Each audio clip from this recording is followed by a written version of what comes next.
Comment certaines personnes réussissent à atteindre 120 ans tout en étant en parfaite santé? Dans les vallées reculées de Sardaigne, sur l'île grecque d'Icaria ou encore dans les montagnes du Costa Rica, vivent des personnes extraordinaires. Ces centenaires, et parfois super centenaires, défient non seulement les statistiques de longévité, mais le font tout en conservant une vitalité remarquable. Alors que l'espérance de vie moyenne mondiale tourne autour de 73 ans, ces individus exceptionnels franchissent allègrement les 100, 110, voire 120 ans, gardant leur autonomie, leur lucidité et leur joie de vivre. Qu'est-ce qui distingue ces populations des autres? Existe-t-il réellement des secrets de longévité transmis de génération en génération? La science moderne commence enfin à percer les mystères de ces oasis de longévité, révélant des découvertes fascinantes qui pourraient révolutionner notre approche du vieillissement. Les zones bleues, des laboratoires naturels de longévité. Le concept de zone bleue a été développé par le chercheur Dan Buettner en collaboration avec National Geographic. Ces régions géographiques se caractérisent par une concentration exceptionnelle de centenaires en parfaite santé. On en dénombre actuellement 5 principales dans le monde. Sardaigne, Italie. Dans la province de Nuoro, les hommes atteignent des âges records. La génétique particulière de cette population isolée, combinée à un mode de vie pastoral traditionnel, semble conférer une protection exceptionnelle contre les maladies cardiovasculaires et certains cancers. Icaria, Grèce. Cette île de la mer Égée affiche des taux de démence et de dépression parmi les plus bas au monde. Les habitants y vivent en moyenne 8 à 10 ans de plus que la moyenne européenne, avec une incidence remarquablement faible de maladies chroniques. Nicoya, Costa Rica. Cette péninsule abrite la plus forte concentration de centenaires masculins au monde. L'eau riche en calcium et magnésium, associée à un régime alimentaire traditionnel, pourrait expliquer cette longévité exceptionnelle. Okinawa, Japon. Jusque récemment, cette île détenait le record mondial de centenaires par habitant. Les femmes d'Okinawa présentent les plus faibles taux de maladies cardiaques et de certains cancers au monde. Loma Linda, Californie. Cette communauté d'adventistes du 7e jour vit en moyenne 10 ans de plus que leurs concitoyens américains, principalement grâce à leur mode de vie basé sur des principes religieux stricts. Les piliers communs de la longévité exceptionnelle. 1. L'alimentation, la médecine dans l'assiette. L'analyse nutritionnelle des zones bleues révèle des patterns alimentaires remarquablement similaires malgré les différences géographiques et culturelles. Le régime type se compose à 95% de végétaux, légumineuses, céréales complètes, légumes de saison, fruits, noix et graines. En Sardaigne, le pain au levain traditionnel, les fèves, les pois chiches et l'huile d'olive extra vierge forment la base alimentaire. Le pecorino, fromage de brebis riche en oméga 3, apporte les protéines animales nécessaires. Le vin rouge local, consommé avec modération, fournit des antioxydants puissants comme le resveratrol. À Icaria, le régime méditerranéen atteint sa quintessence avec une consommation importante de légumes sauvages, de tisanes d'herbes locales aux propriétés thérapeutiques et de miel brut. Les habitants pratiquent naturellement le jeûne intermittent, souvent par contrainte économique historique, ce qui pourrait activer des mécanismes cellulaires de réparation. Au Costa Rica, les habitants de Nicoya consomment quotidiennement des haricots noirs et du riz complet, formant ensemble un profil d'acide aminé optimal. Les tortillas de maïs, traitées à la chaux, apportent du calcium biodisponible. Les fruits tropicaux fournissent une variété exceptionnelle d'antioxydants. 2. L'activité physique naturelle est constante. Contrairement aux sociétés modernes où l'exercice est compartimenté en séances de sport, les centenaires des zones bleues intègrent l'activité physique naturellement dans leur quotidien. Ils marchent quotidiennement sur des terrains vallonnés, cultivent leur jardin, effectuent des tâches ménagères manuellement.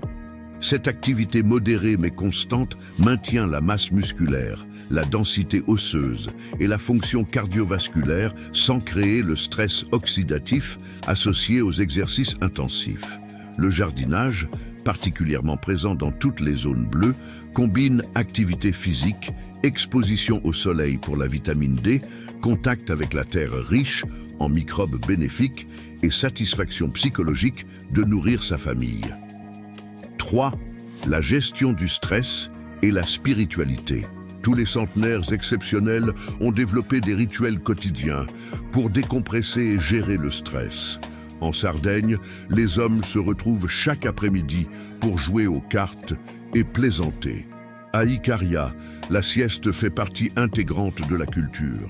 Au Costa Rica, la foi religieuse occupe une place centrale. Cette gestion du stress n'est pas anecdotique.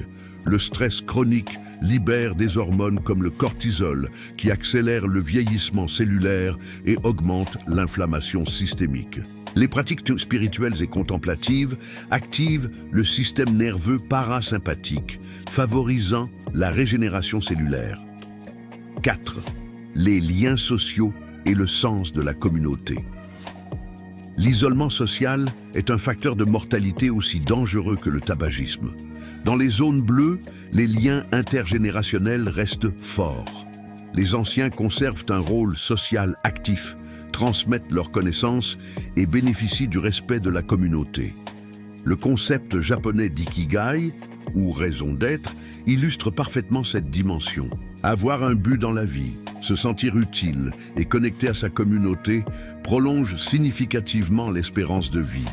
Les centenaires d'Okinawa continuent souvent à travailler, enseigner ou s'occuper de leurs arrière-petits-enfants bien au-delà de l'âge de retraite occidentale. Les mécanismes biologiques de la longévité exceptionnelle. La génétique, un avantage partiel. Les études génétiques sur les supercentenaires révèlent des mutations protectrices rares. Certaines variantes génétiques confèrent une résistance aux maladies cardiovasculaires, au diabète ou à certains cancers. Cependant, la génétique n'explique que 20 à 25% de la longévité exceptionnelle. L'épigénétique, c'est-à-dire l'influence de l'environnement sur l'expression des gènes, joue un rôle prépondérant.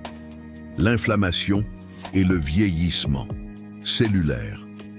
Le vieillissement s'accompagne d'une inflammation chronique de bas grade, appelée inflammaging. Les centenaires des zones bleues présentent des marqueurs inflammatoires exceptionnellement bas grâce à leur alimentation anti-inflammatoire et leur mode de vie. Les télomères, ces capsules protectrices des chromosomes qui raccourcissent avec l'âge, semblent mieux préservées chez ces populations. L'activité de la télomérase, l'enzyme qui répare les télomères, reste plus élevée, probablement grâce à la réduction du stress oxydatif et de l'inflammation. L'autophagie, le nettoyage cellulaire. L'autophagie est le processus par lequel les cellules éliminent leurs composants défectueux et se régénèrent. Ce mécanisme, activé par le jeûne intermittent et la restriction calorique modérée, pourrait expliquer en partie la longévité exceptionnelle observée dans les zones bleues. Les centenaires exceptionnels, portraits inspirants. Jeanne Calment, 1875-1997, reste le record officiel de longévité humaine avec 122 ans et 164 jours. Cette Française d'Arles pratiquait l'escrime à 85 ans, faisait encore du vélo à 100 ans. Son secret? Une attitude décontractée face à la vie. De l'huile d'olive surtout, un petit verre de Porto quotidien et surtout un optimisme inébranlable.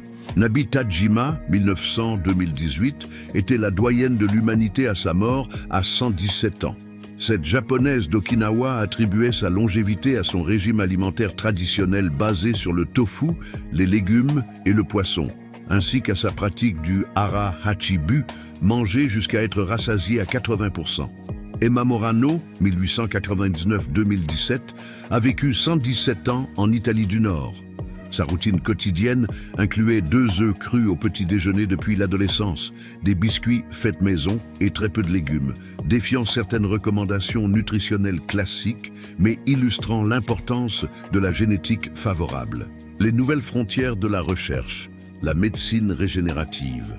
Les cellules souches et la thérapie génique ouvrent des perspectives révolutionnaires. Des entreprises comme Calico, Google, investissent massivement dans la recherche anti-âge. Les premiers essais cliniques testent des molécules capables de ralentir, voire d'inverser certains aspects du vieillissement cellulaire. L'intelligence artificielle au service de la longévité.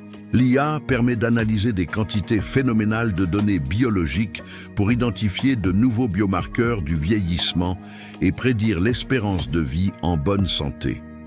Des algorithmes analysent les modifications épigénétiques, les variations du microbiome intestinal ou les patterns métaboliques pour personnaliser les interventions anti-âge, la cryogénie et la préservation. Bien que controversée, la cryogénisation attire des millionnaires espérant être réanimés lorsque la science permettra de traiter leurs maladies mortelles. Plus de 500 personnes sont actuellement conservées dans l'azote liquide, pari ultime sur les progrès futurs de la médecine. Peut-on tous atteindre 120 ans? Si la génétique reste un facteur limitant pour la majorité d'entre nous, les découvertes sur les zones bleues montrent que nos choix de vie peuvent considérablement influencer notre longévité et surtout notre health span, c'est-à-dire notre durée de vie en bonne santé. Les recommandations des experts convergent: adopter un régime largement végétal, maintenir une activité physique régulière et modérée, cultiver ses liens sociaux, donner du sens à sa vie et apprendre à gérer le stress. Ces modifications du mode de vie pourraient ajouter 10 à 15 ans d'espérance de vie en bonne santé à la majorité des individus. L'avenir de la longévité se trouve probablement dans la combinaison des sagesses ancestrales des zones bleues et des innovations technologiques de pointe. Une approche holistique qui respecte notre biologie tout en exploitant le potentiel de la médecine moderne. Conclusion. Les supercentenaires nous enseignent que vieillir n'est pas synonyme de déclin inévitable. Leur existence même prouve que le corps humain possède un potentiel de longévité bien supérieur à ce que nous imaginions. Leur secret ne réside pas dans une pilule miracle ou une technique révolutionnaire, mais dans un art de vivre qui honore nos besoins biologiques fondamentaux.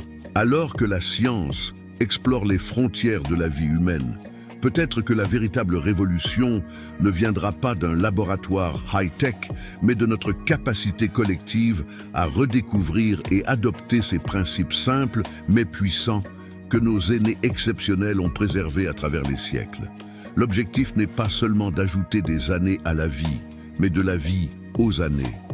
Dans cette quête de longévité exceptionnelle, chaque jour devient une opportunité de poser les bases d'un vieillissement réussi, où chaque décennie supplémentaire serait un cadeau à savourer pleinement.